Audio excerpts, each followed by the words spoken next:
from the All Indiana Podcast Network. It's time for real conversation about the real issues that affect our communities. Poverty, education, equality, and more.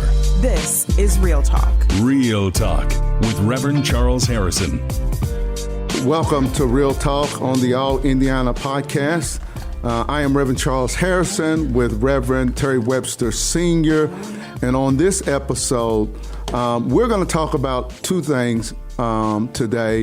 One, the indictment of two Indianapolis police officers recently. And secondly, we had a shooting this morning that claimed the life of two females. A teenager is in critical condition, and it was done in front of children. We're going to talk about the issue of the surging violence in Indianapolis. Welcome to Real Talk with Reverend Charles Harrison and Reverend Terry Webster Sr. Today.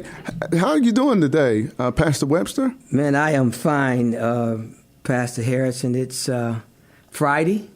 It is Friday. Always, always good on Friday because we got the weekend just ahead of us. I know this has been a very, very busy week, certainly coming after Easter.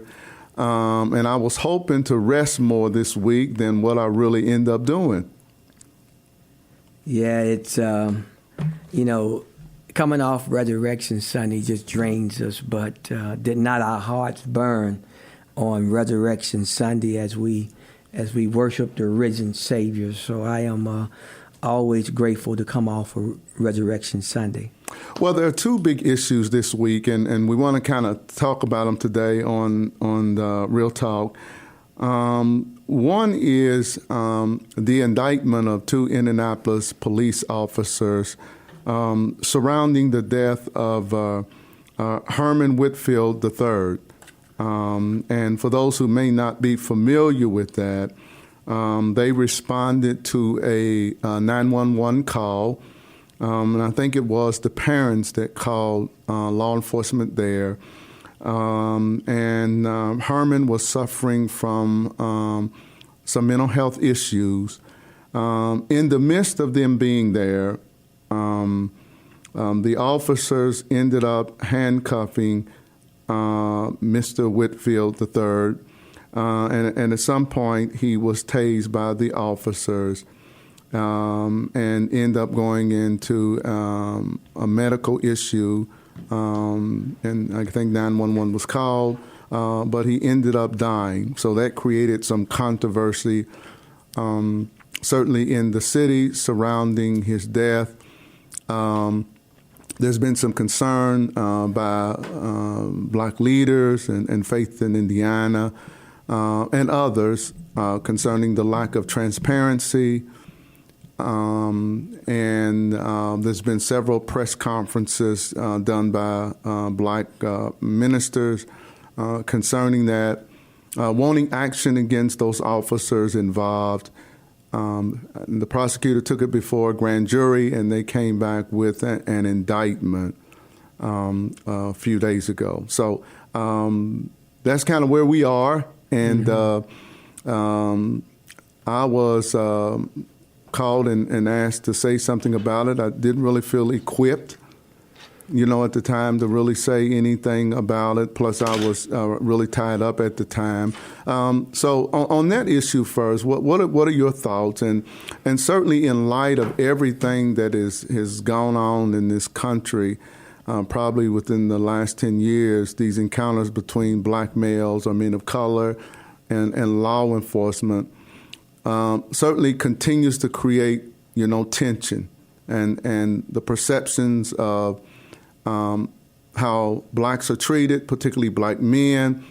From the law enforcement perspective, they certainly have a different perspective, and probably this one is going to be a little more controversial because of, on both sides, how it happened. Thank you, Reverend Harrison. Listen, I, again, always want people to know, public, my church, as a person, I'm always for justice. I want justice to be done. Jesus was for justice. So we always want justice to be done in any situation.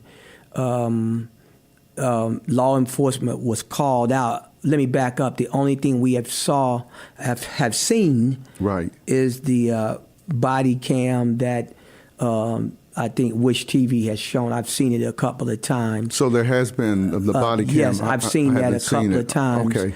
Watching the news, Okay. I have not seen the whole body cam. Okay. But I've seen enough. First and foremost, the police was called in the first place to the house to sort of bring order to this young man, Mr. Whitfield himself. Who are you going to call when there is disorder, life-threatening situations? You're going to call the police. And so you and I both know that. So we are not an enemy of the police. Did they overreach? That's up to a court to decide. We don't know all of the ramifications behind that.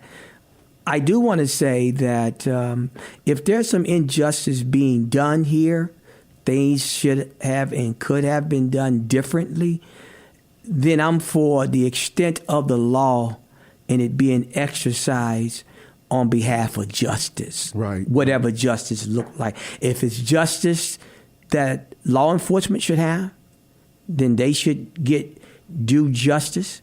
But if it's justice that the Whitfield's family should have because law enforcement crossed the line, I think at what point did they know that they were dealing with a young man who had mental health challenges? I think all of that should be looked into and determined. At what point did they know that they was dealing with a young man with mental health challenges, and then have taken the necessary steps? Was it necessary to use the excessive force that they used? I don't know. But if it wasn't, and then we have a situation where other factors play in, I don't know. But again, my operable word is I don't know. But if we have a situation where other factors play in, such as hate, race, that type of thing, then I think law enforcement should be held accountable. I think what I've seen this morning and on the news, I think it was a statement from the attorneys of the officers who stated that they had followed what their training was for that kind of situation. And I think it's becoming difficult now with so much mental health issues in our society today. The question becomes, is law enforcement the proper agency to respond to those kind of calls? Or does something else need to be put in place? Because I'm not for sure it is a win-win for the police to go. I think in light of what's going on, will they pull back and not even respond to those cases in light of what we're seeing going on? I don't know. There seems to be a lot of mental health issues going on today, and I just wonder, does the those who professionally deal with this, do they need to go more so than law enforcement? Or if law enforcement doesn't go, or do they need to go with law enforcement and they take the lead role in those situations? Because I don't know if I want to send someone in there and they possibly could be harmed too. So I don't know what the answer is, Pastor. Well, I certainly would want if my life or my safety is being threatened and I call the police, I certainly wouldn't want someone that's a mental health specialist to come into my house talking to me about mental health. If I have a safety problem and then somebody's in my house and life is being threatened, I want the proper people there to handle the matter. Well, you flip that over. If law enforcement is aware that they're coming into perhaps a mental health situation, right. then I would think also the proper people should be there to handle that. I would say, and I don't know what training is, but I would say get the situation under control if it's a threat first. Then if it's a mental health crisis, let the mental health specialists do their job. But I would certainly want the situation to be brought under control if it's a law enforcement situation. My question is, what is the training for police officers when it comes to mental health, and if they have been trained, how are they trained to handle a situation when they are responding to someone who's suffering from a mental health issue, so that it doesn't possibly escalate into something that happened with Mr. Whitfield, where they use their stun gun. And normally when people are stunned, they don't end up dying from it, but certainly there must have been some other medical issues that may have led to the death of Mr. Whitfield.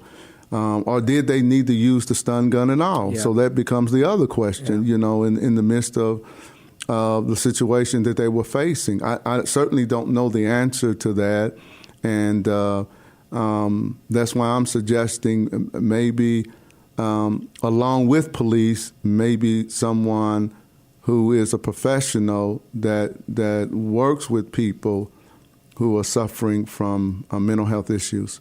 I know I saw where I think the news related that he was about a 300-pound guy. Big guy. Yeah, big guy. So stun guns in that case, I don't know how effective they were. Right. But I also saw, Pastor Harrison, where in this same story that so many police are suffering themselves, law enforcement themselves are suffering from these type of situations, and then they're feeling less supported. Some of them are walking away, retiring. Right, we're hearing that. Yes. There's a shortage. So my heart goes out to law enforcement as well as to any at the family of Mr. Whitfield, because again, that's the last thing I would want to have a shortage of is law enforcement. Because without law enforcement, I would hate to see a lawless society. So my heart goes out. It looks like we have some challenges here that we have to get our hands around, because I do sympathize with our law enforcement, but I do not, and let me repeat, I do not sympathize with those who overreach. And not only that, their training does not kick in, and you go completely from your training to other things. Right, I don't sympathize. In fact, kind a of person like that should Memphis. not be. It's kind of like what we saw in Memphis. A person like that should not even be on the law enforcement. Yeah, and I think so, and I think probably the trial itself will begin to shed more light on this. As to what really happened and what was the training of the officers for responding to someone who was suffering from mental health, and did they follow police procedures, and if they did and it happened, it's tragic. Mm-hmm. I don't know what the remedy is then. Well, I think what should at least happen as the public cry for transparency. Right. I think what should at least happen at a minimum. No, everyone won't be privy to the trial. Everybody won't be privy to certain information.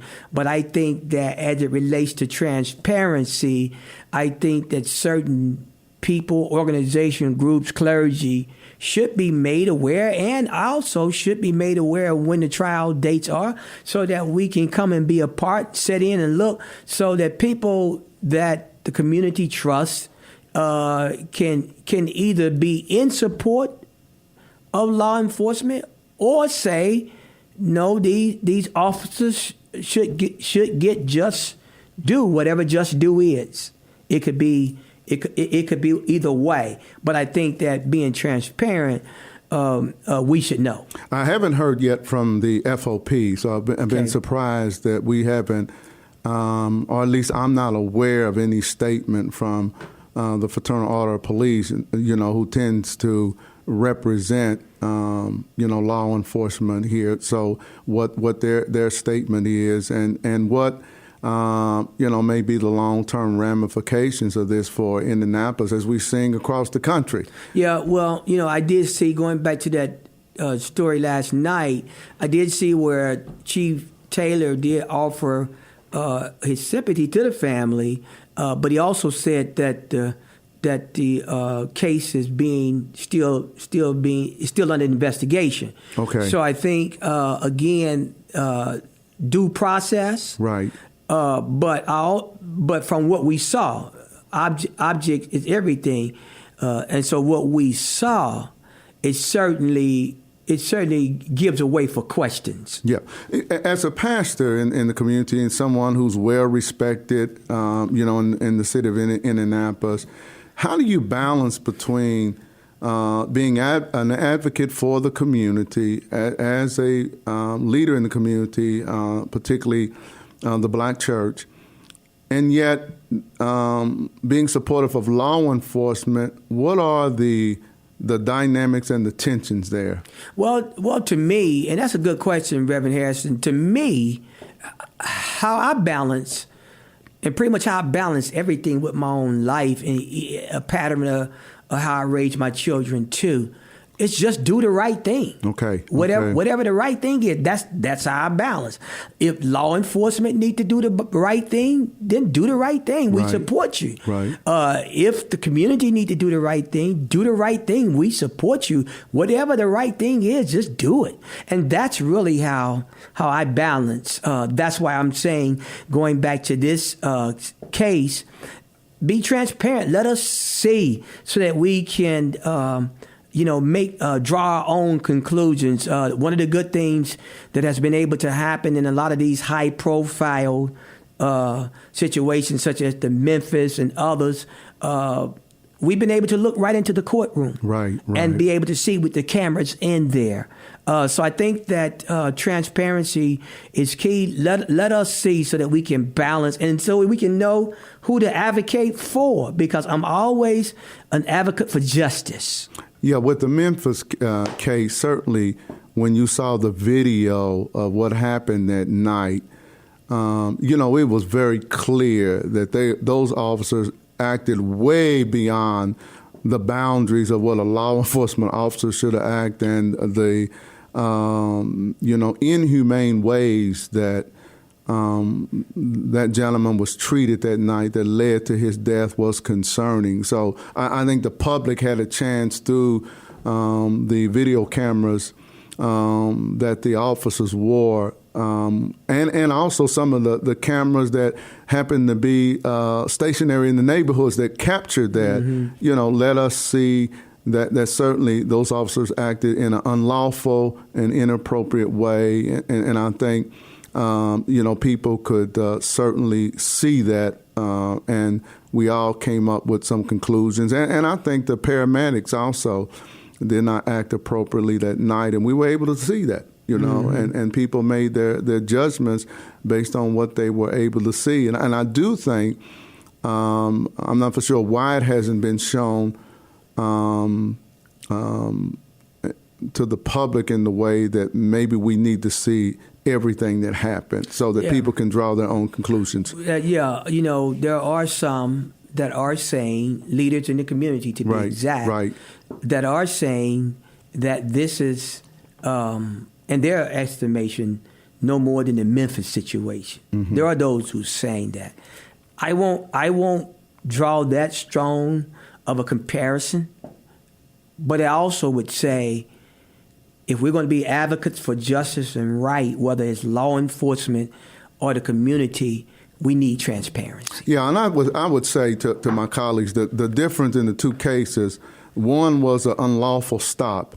The other, police responded to a call for 911. Now, you can certainly question whether or not they handled it the right way, but they responded based on the 911 call. In the Memphis situation, that was an unlawful stop from the very beginning. I don't know what was personally going on between those officers and the gentleman that was stopped, but it certainly was not lawful.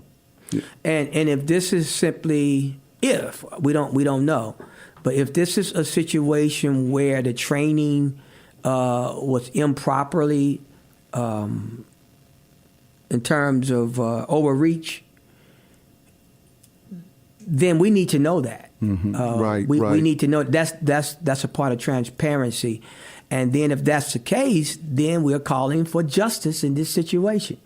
I would say, and even I've been pastoring for almost 40 years now. Lord, I'm getting old, Pastor. Been in the pulpit, and I say in certain areas with me, my training is very limited in that area. And when I face that with members of my congregation or someone who comes in, I certainly may refer or seek additional, because I've been in some situations where individuals have acted out, and it was challenging, to calm the situation down. But I do think there may need to be more training in that area if law enforcement are going to be called to these situations where it is a mental health crisis. Well, just last Sunday, Easter Sunday, we had guests, and actually I was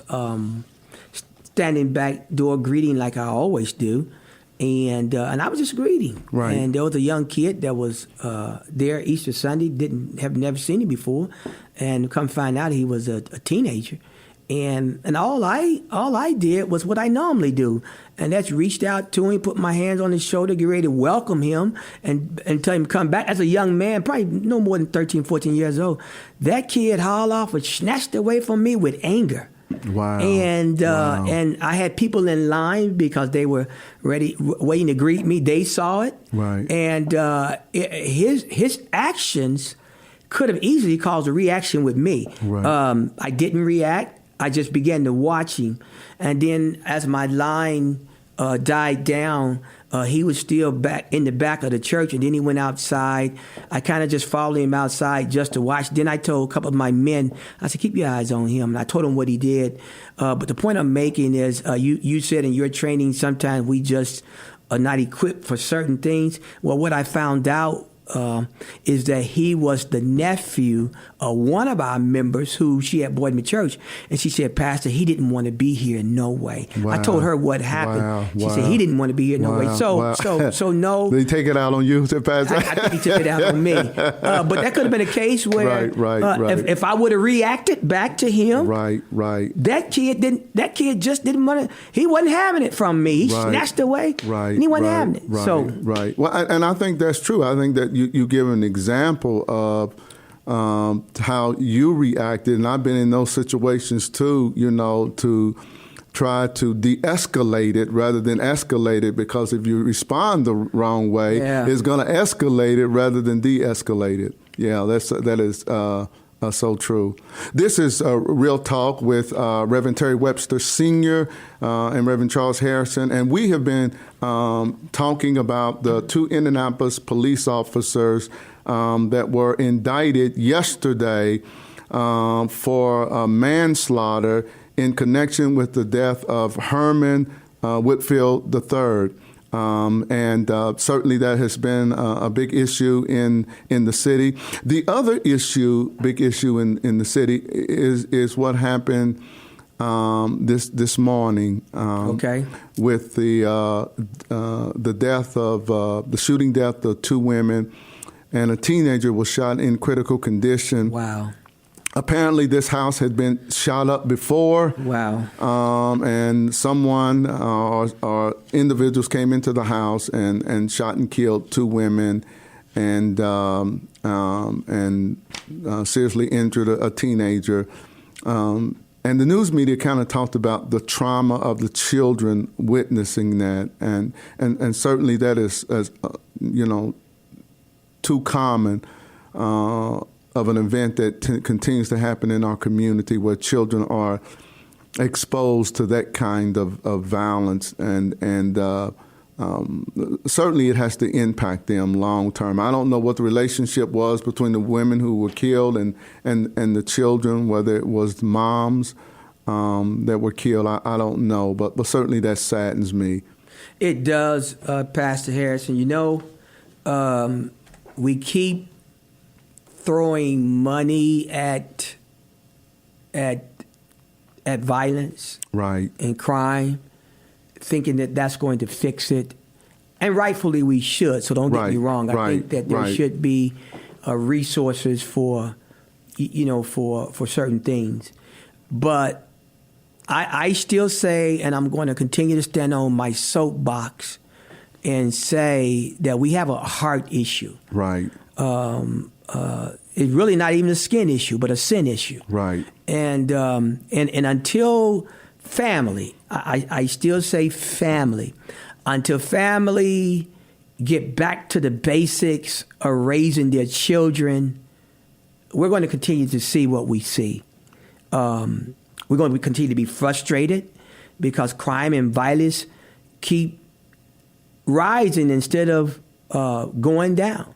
And you're talking 2 women and children, right? Again, right. which somewhere belongs to somebody's family, right? Right. So until we get the family back to the basics of values and respect, this is what we're going to continue to see. But have people, Pastor Webster, just become numb to this now?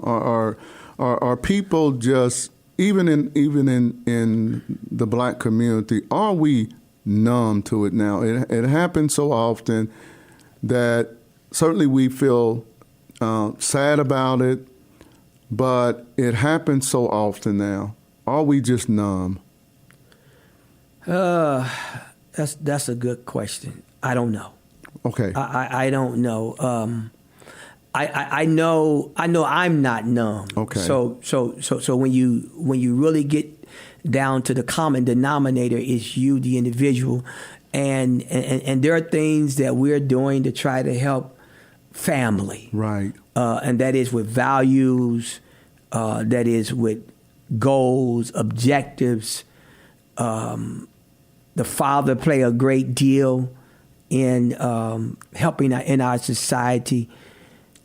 So I think that we got to get back to those things. I don't know that we are numb.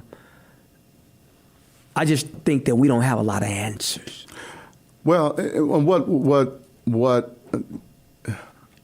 I wonder if there's going to be press conferences by leaders like you and me, clergy, for these 2 mothers, or females, I don't know if they're mothers, who were killed in front of children. So it would seem like one of them at least may be a mother, and be as outraged about that as we are about what police do. Well, I don't know, Reverend Harrison, but let me say, if there's not a press conference, you and I need to hold one. Well, we probably need to hold one, yes, to yes. talk about the disparity that we see within our own community. Okay. And we got to be able to talk about we have answers, and our answers are easy.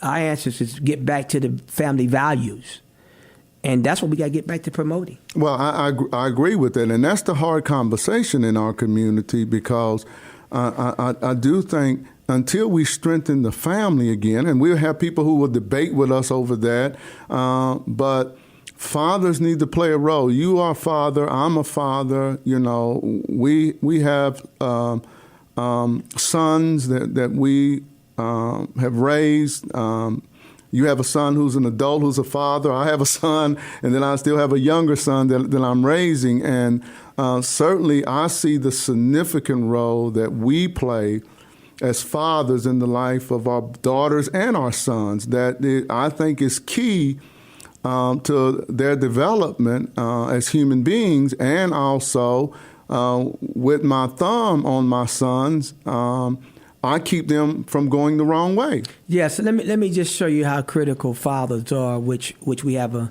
I'm gonna divert the subject for a minute. Okay. Tomorrow at 9 a.m. to noon. Okay. We're having at Ivy Tech Community College. Education is the pathway forward to me.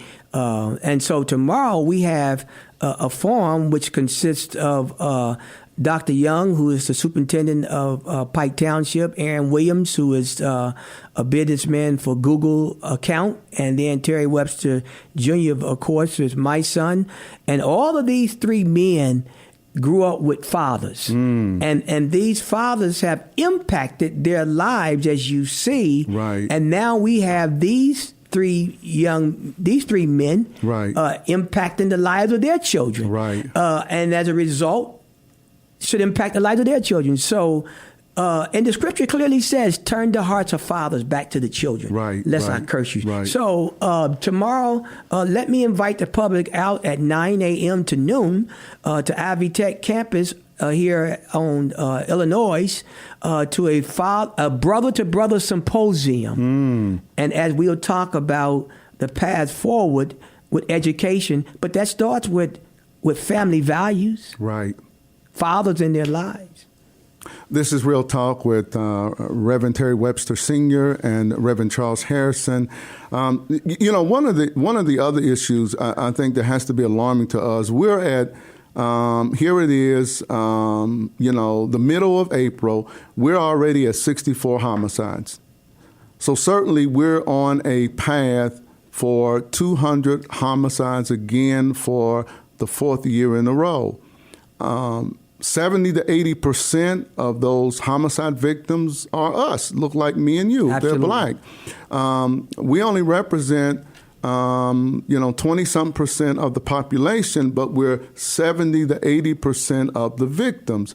That has to be alarming to us as Black Indianapolis that we continue to take the brunt of this violence. Is disproportionately impacting our communities and families. Like you just talked about, for every one person that is killed, at least impacts 100 people. Reverend Harrison, listen, my wife and I, we sit and we watch the news every night, and not every night because I intentionally do not watch it some nights. But the week can't go past without some black person then killed another black person. Right. That's a serious problem, and I think that we're going to have a far greater cry. Right. Listen, we have a mayoral race that is heating up here for the primaries, but it doesn't make a difference whether Democrat or Republican or however many candidates in the race.